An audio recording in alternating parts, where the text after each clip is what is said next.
How's it going, everybody? It's your boy. Now, recently, as everybody is well aware of, the Manchester Art Gallery recently removed a piece of art in light of the recent political things that's been going on with hashtag #MeToo and the other hashtag that it also spawned. And this was a John William Waterhouse painting about Hylas and the Nymphs, which is actually quite a small myth as part of a larger myth from Jason and the Argonauts. We'll get into the painting and the symbolism later on, but they removed it because they were trying to spark a debate about whether or not what it should be acceptable or appropriate to show to the public in light of all the things that have been going on in Hollywood and society. A cursory glance at what the artist who ran the exhibition thinks can show and prove that it was really about censorship and replacing that kind of art with their own. It's simply cultural superiority and subversion and stuff like that, but again, I'll get into that in a little while later. It was about censorship, but that's what it was. They obviously have seen the rise of people complaining. They've obviously have seen that this thing can be insensitive to a minority of people, and so they need to remove it. And also it's insensitive to the political whims of a certain artist who's running this exhibition.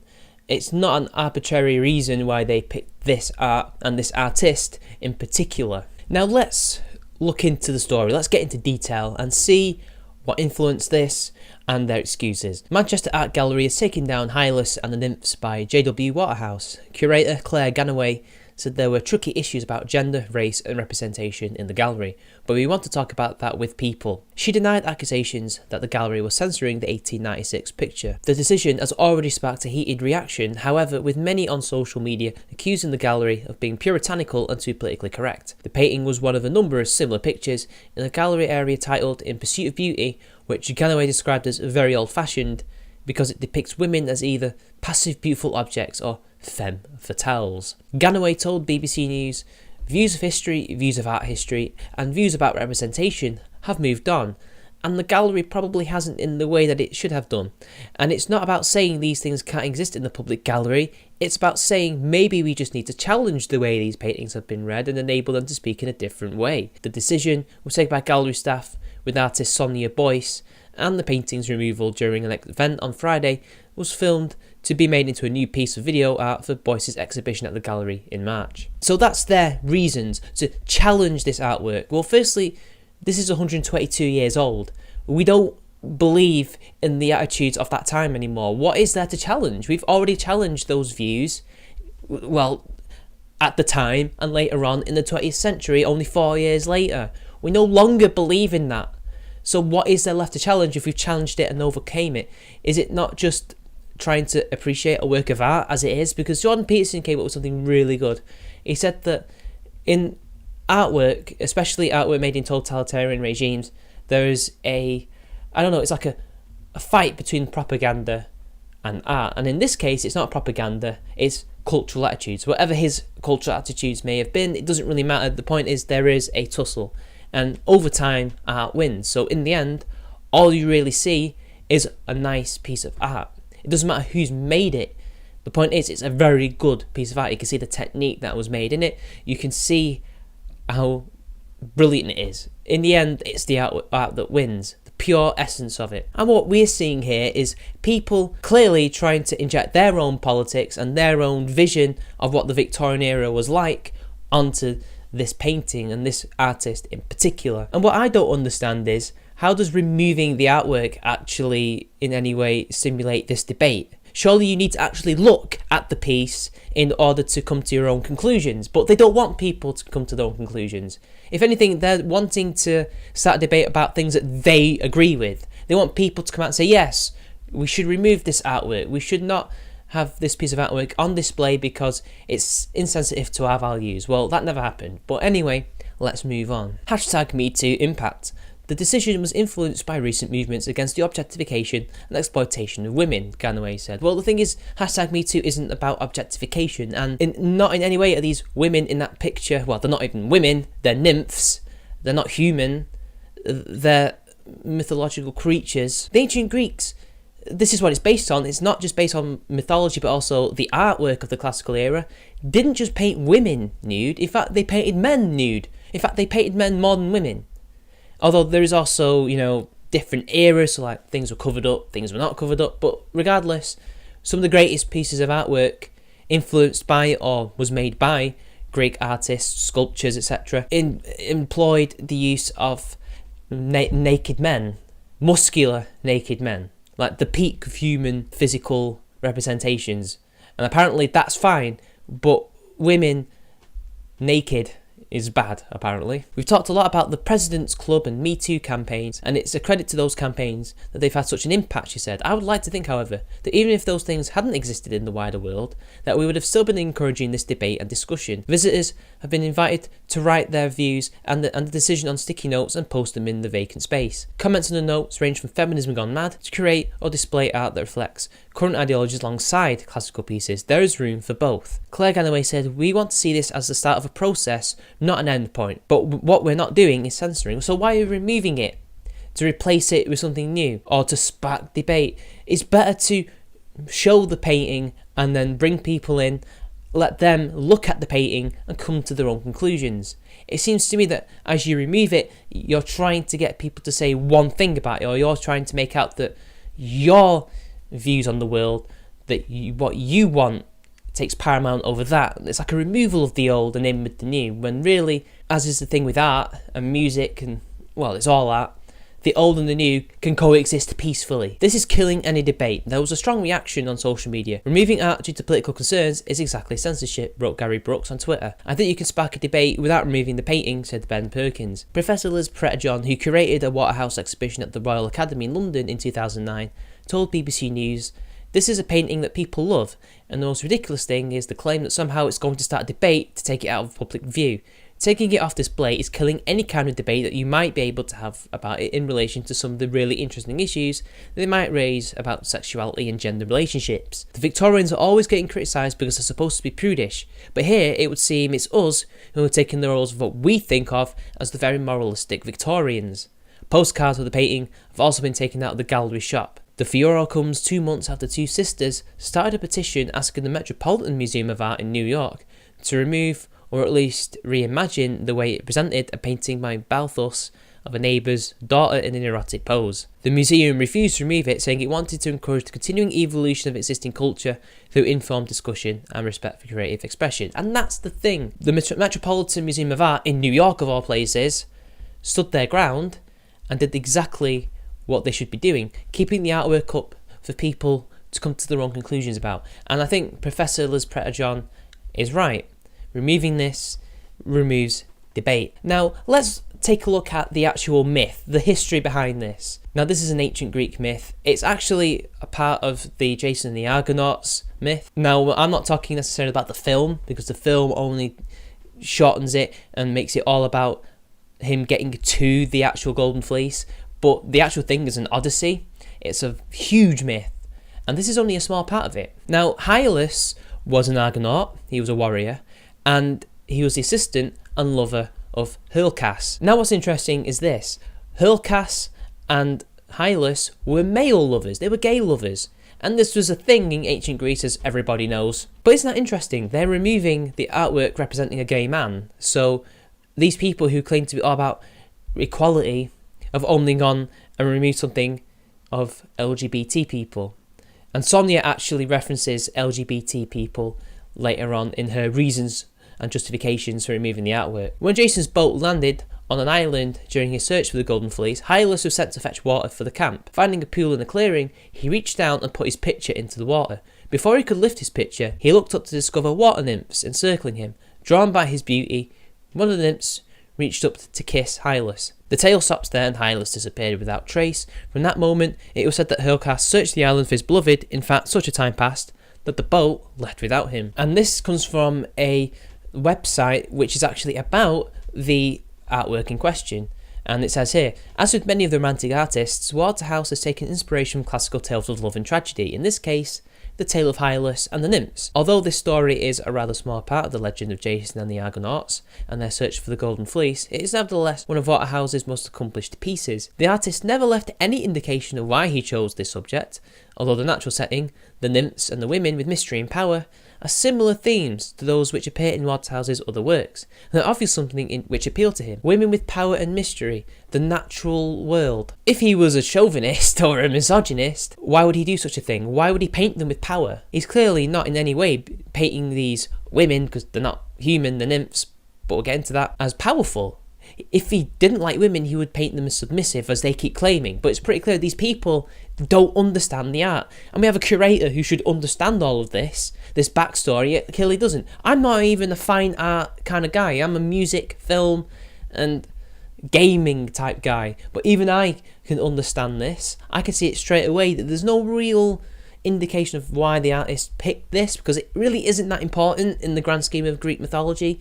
But you can see that they're clearly not submissive. And in fact, Hylas isn't even the main focus of this painting. And it says here that instead the viewer is drawn to the central nymph. Not only does Hylas have his back to the viewer, but Waterhouse has created this painting so that we almost feel like we're seeing the vision from Hylas's perspective. The inspiration for this type of perspective comes from Waterhouse's obsession with portraying a femme fatale. Now, they have an issue with this, the femme fatale, actually. You know, it's a very old archetype. There are male versions of that too.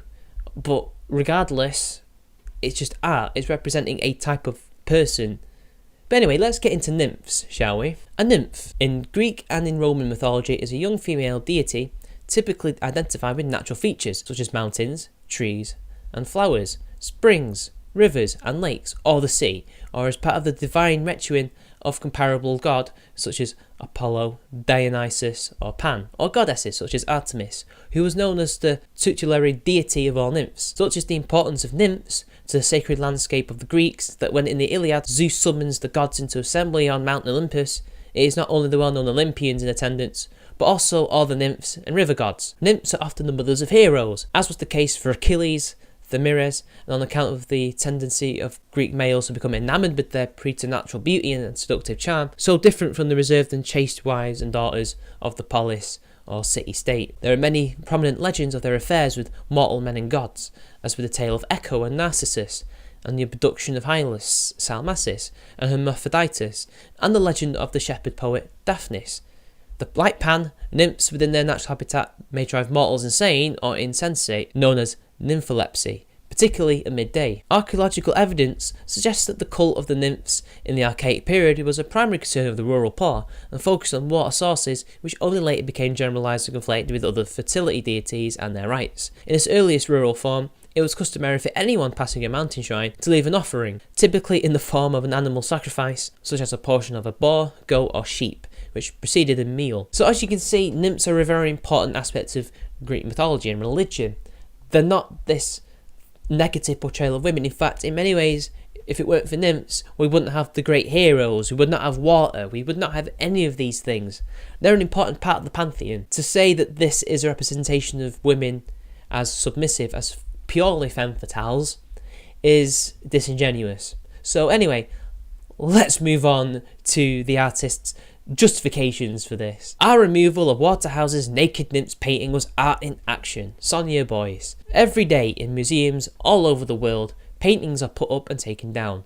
More often than not, this activity takes place pretty much unannounced and unnoticed. In most cases, the decisions that inform this activity are made by professional museum curators behind closed doors. Yes, and most of the time they're made because they need to set up a particular exhibition and they don't have room to put every single painting on display.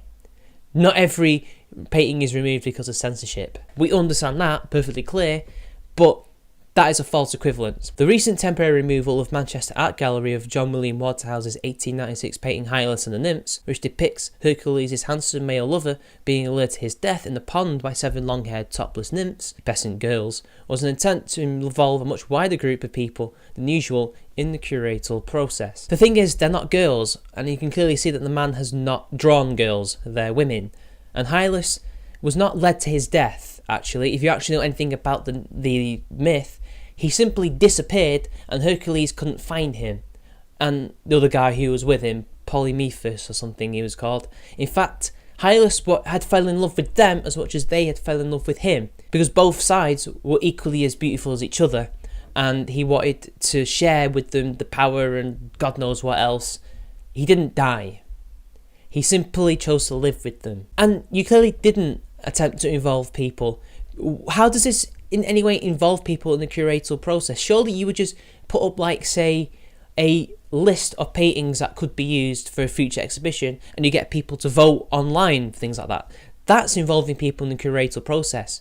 What you did not involve people with the curatorial process. What you did was remove a picture for political reasons as a show of force, and then trying to pass it off as a curatorial process. It isn't. That's not how it works. A retrospective of my work opens at the gallery next month. As part of this, I was invited by the museum to reflect on its 18th and 19th century galleries and to make a new artwork. This is the context in which the takedown of Waterhouse's painting took place. It has since been rehung by the gallery. Yes, exactly, and this was a symbolic thing.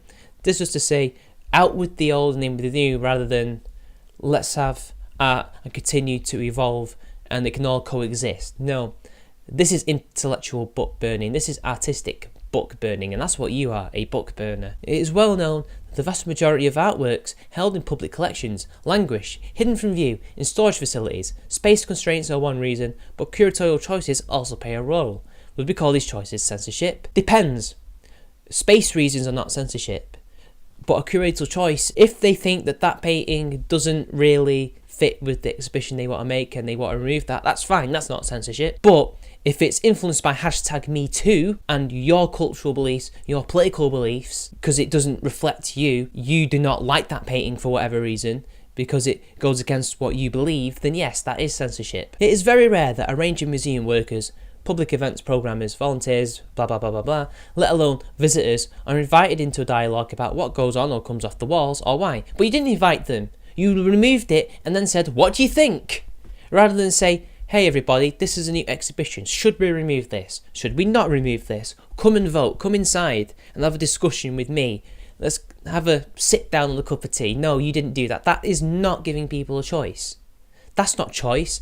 This is the feminist social justice version of choice. Judgment is at the heart of the art, and this type of engagement has wide cultural implications. What is beautiful to some people may appear to others to represent a problematic and pejorative system, and that's why you removed it, because it represents a problematic and pejorative system. In relation to the 19th century galleries under discussion, for example, are there other narratives than the female subject as a deathly siren, the femme fatale, or as a submissive object to be looked at? On the opposite wall to Hylas and the Nymphs, there's a topless depiction of Sappho by Charles Mancunian, where she stands on a cliff edge, about to commit suicide due to her failed heterosexual love of Phaon. Nothing in this painting suggests her prolific and influential role as a lyrical poet, or her status as a lesbian icon. Yeah, but you removed another gay icon from the gallery. But I guess because gay men are no longer protected by feminism, that doesn't really matter. But you just did that. And even then, that's what the artist chose to show, her suicide. He was trying to show something else other than that. What? Maybe he's trying to show the tragedy of the suicide, the tragedy of love, of unrequited love. Maybe that's what he's trying to do. That's very human. He's showing her as human, is he not? How is that in any way bad? I guess to you people who see love as just some strange alien concept, I don't know, but there's nothing there that's problematic. And why does he have to show her lesbian status or her influential role as a lyrical poet? Like, he doesn't have to show that. He can, like, do another painting of that, or you could do a painting of that, but I've seen your artwork, it's shit. You couldn't do that. Some museums, I suppose, the type I am most interested in, consider the museum as a place to explore new meanings and to forge new relationships between people and art. It's also meant to be a place where the past is, in many ways, remembered rather than forgotten. You do know that, right? It's a museum. It's not meant to censor the past, it's meant to show the past as it was. In my mind, the past never sits still, and contemporary art's job is increasingly about exploring how art intersects with civic life. Art reflects life, it does not intersect with life. And this is the problem with this lot. They think that in some ways art can change real life when really it can't. It requires people to do political or social action. Art can't really do that. They think that art can influence people to do things, like to be misogynistic, to be violent, when really it can't. And it's been proven that it can't. Institutions such as the Van Abbe Museum in Eindhoven, where there is a gallery dedicated to visitors creating their own displays, and MIMA, Middlesbrough Institute for Modern Art, where visitors are encouraged to become directly engaged in a hands-on way, are examples of how such ideas can be put into practice. But that's not what you did. What they're doing is engaging the public to create art, or to talk about art, or to create their own exhibitions, it seems. You're not doing that. You made the decision for everybody else and then said, go put a post-it note on this and give us your opinions. Now you're a curator. When they weren't curating anything, they were giving you essentially feedback from your curatorial idea from what you did. That is not the same. The removal of Hylas and Nymphs at the end of a performance art event can be seen in this context. This was not performance art. This was censorship. Don't kid yourself. I think it's important to listen to different sides in any discussion about art. But here's the rub. Everyone seems to want an easy, digestible soundbite. In the professional media and at supersonic speed across social media, there's been that much outrage about some bigotry spurred on by the rhetoric of censorship. What bigotry? Nobody's attacked you as a person that I've seen. People are attacking what you did. And this rhetoric of censorship is true. This is what you did. If you're influenced by something political to remove something, that's censorship. Proclaiming that art is being censored or banned has had a polarising effect on the discussions. Terms such as publicity stunt, silly and politically correct hide the complexities involved. There's nothing complex about this. You're just being a typical artist trying to make something out to be more than it actually is. Or at the very least, you're making out what you did have more things than it actually did when it didn't. We all know why you did this. And in fact, let's just take a quick detour because this is something that's very important. On Twitter, somebody mentioned this piece of artwork right here. And this is from Philip Dantes, and he says, the same scene, painted in the same period by a woman, Henrietta R. Ray, who, according to Christie's, saw herself primarily as a painter of classical themes with a strong emphasis on the female nude. And then says, perhaps artists find inspiration in beauty and sensuality and the human form, irrespective of their gender. You won't be removing this, will you? You don't see a problem with a woman doing this. You don't see a problem with people creating artwork of the male form. But you have a problem with people, men in particular, creating artwork of the female form. There is a whiff too of that old chestnut, the innocent and reassuringly familiar past historic paintings, pitted against the vacuous emperor's new clothes, contemporary art, which is simultaneously presented as a prudish form of feminist moralising. No, the contemporary artwork itself is not shown as a prudish form of feminist moralising. The feminist moralising is what you lot have been describing Waterhouse's painting as, and what the Victorians were like, and other artwork like that, whether it's contemporary or not. Anime gets the same treatment that Waterhouse has had recently. Games have had the same thing. Like, anything that's modern, pornography in particular, you lot were always comparing this to porn, or soft porn. Not quite hardcore porn, but softcore porn. Like, this is what you think something inspired by the ancient Greeks is, porn. Nobody has a problem with contemporary art existing. In fact, the idea of art is all of it exists together and you can pick and choose what you like or dislike. That's the beauty of it. What we don't want is people removing it and replacing it with something, and you can't look at that thing, you can't listen to that thing, you can't play that thing because it's politically incorrect, it's insensitive. And that's what you lot were trying to suggest to us. For those who are interested, over a number of sessions since last summer, I have been involved with a group of Manchester Art Gallery staff wishing to take part in a dialogue about the works in the galleries. One session asked why a mythological painting is judged so differently to a photograph. Participants remembered the confiscation by police in 2009 of a photographic work in Tate Modern by Richard Prince of child actress and model Brooke Shields, aged 10, depicted with an oiled torso in a bathtub. Is it the classical story versus the documentary image that makes one kind of object charming and the other so problematic as to be judged illegal? Well, it's kind of funny because your feminist darling, well, she's not a darling anymore, but maybe to you she is, Germaine Gray, also did something like that, but with 14-year-old boys, perhaps even 13 at a push. I'm not sure how young they got, but I know how old that they got. That's technically child porn. What she did, she created this whole photographic picture book of it, and that's, as far as I'm aware, still on shelves and can still be bought. So it seems to me that it's not okay for young girls to be pictured in that way, but it's okay for young boys to be pictured in that way. This is bullshit. This does not justify anything that you've done. And also, again, it's pretty clear that what Waterhouse painted was adult women, not girls. The reason I invited 5 performance artists to Manchester Art Gallery last month, Lasana Shabazz and the drag collective Family Gorgeous, Anaphylactic, Venus Vienna, Licorice Black and Cheddar Gorgeous, was to ask them to respond artistically to various works in these historical galleries with an audience of gallery goers. This was to help us consider these artworks in a non-binary way. The takedown of Hylas and the Nymphs happened at the end of this event. I think people who weren't there imagined rather raucous, militant action, but in truth, the taking down was sedate and quite low-key. Once the painting was off the wall, people continued mingling. So this is how democracy dies, with rapturous applause. Or in this case, this is how art is censored, with things going on as normal, it seems. Is this another reason why you removed it? Because it conflicts with your views on gender as well. Because bear in mind, these are people who are drag queens, so they're men pretending to be women. That's not a different gender, that's just men pretending to be women. And in how in any way does this create a non-binary way? It doesn't. It's still binary. I can't claim credit for all that has unfolded since then, nor do I want to distance myself from my role in it. After collecting the footage from the performance and the praise and the varied responses, I'll have to focus on creating an artwork. Yeah, and you will never ever reach the quality of a Waterhouse or a Raphaelite. You just won't. And this is what it was all about, people. Politics. At the end of the day, identity politics. Censored this piece of artwork because it goes against everything that they believe. And well, this shows that further action is needed to prevent stuff like this from happening. Look, you can remove the artwork if there's not a lot of space and you have an exhibition planned that requires that amount of space. I get that. But removing it for political reasons, well then, that's another thing entirely. But anyway, this has been your boy. I hope you enjoyed the video. Donate to my maker support, like and share the video. Until next time, I'll see you later.